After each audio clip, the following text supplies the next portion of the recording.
eu acho que é algo interessante sobre o mercado atual. O gráfico de cima é o gráfico do DI 31, é um contrato de juros que vai vencer daqui cerca de 5 anos. Embaixo é o IBOV.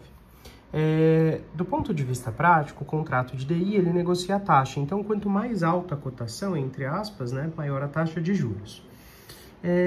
Do ponto de vista prático, o que a gente sabe?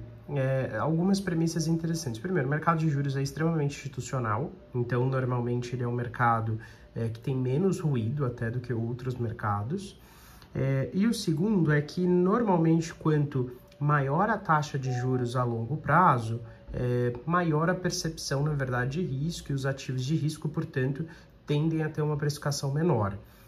Dito isso, em resumo, na verdade, quando a gente vê os mercados, de maneira geral, subindo, por exemplo, o mercado de ações, mercado de renda variável, isso é um cenário de aceitação ao risco. Então, normalmente, você tem taxas de juros caindo e vice-versa.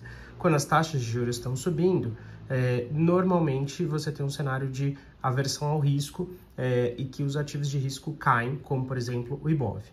Obviamente, tem outras variáveis, como a estrutura da curva de juros, enfim, mas eu acho que, de maneira simplificada, a gente pode tomar isso aqui de maneira geral.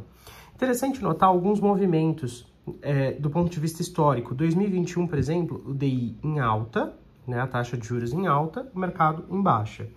A gente vê algo parecido aqui, por exemplo, em 2023, os juros caindo, posteriormente, inclusive, com um gap de um mês, o mercado subindo. E isso, às vezes, acontece, se você for olhar do ponto de vista histórico, o mercado de juros antecipando o movimento do mercado de renda variável, porque, na verdade, o mercado de juros é muito maior do que qualquer outro mercado e, portanto, um mercado muito mais institucional. Então, existe uma simetria de informação maior. E se a gente for ver, por exemplo, 2024, movimento semelhante. O mercado de juros sobe, o mercado de renda variável cai. 2025, no entanto, acontece uma coisa inusitada, que não é tão comum, que é o mercado de juros, ele está sim em leve queda, mas não é uma super queda, como, por exemplo, a gente via anteriormente, ou uma super alta, enfim. E, por outro lado, o mercado de renda variável tem uma subida bem mais expressiva. Assim, primeiro, não dá para dizer que não tem uma queda, tem uma queda, mas não é uma queda super importante, comparado ao mercado de bolsa, que sobe, enfim, com bastante força.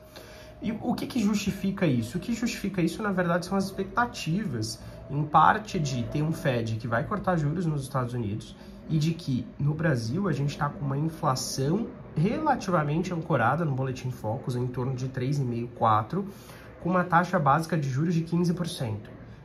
Então, o gap ficou tão grande que o mercado deu uma desbalanceada entre isso, como se o mercado de juros tivesse, entre aspas, atrasado, errado. Esse é um movimento que precisa ser visto com relativa cautela, assim. O mercado de juros é um mercado extremamente institucional, um mercado que tem uma cautela maior, e assim, do ponto de vista prático, de fato, as expectativas de inflação no Brasil nos próximos 4 anos estão relativamente ancoradas. O grande problema e o grande desafio, na verdade, é que o Brasil tem uma bomba fiscal, tem um orçamento fiscal que todos os anos, na verdade, tem tido problemas. A gente sabe que existe uma série de pautas, inclusive impopulares do ponto de vista fiscal, e que esse é um grande desafio, né? A qualquer momento, o custo do Brasil é que a qualquer momento pode ser, sei lá, aprovado um projeto de lei que piora muito as contas públicas. E isso faz com que, inclusive, os mercados mais institucionais adotem uma cautela. Não dá para dizer se o mercado de renda variável está certo, o mercado de juros, enfim, mas do ponto de vista prático, esse gap entre a inflação e os juros não é só pela expectativa de inflação, é por conta do risco país que nos últimos anos têm sido bem difíceis, assim. E do ponto de vista prático, é uma coisa que incita algum cuidado, inclusive, com o movimento recente de renda variável.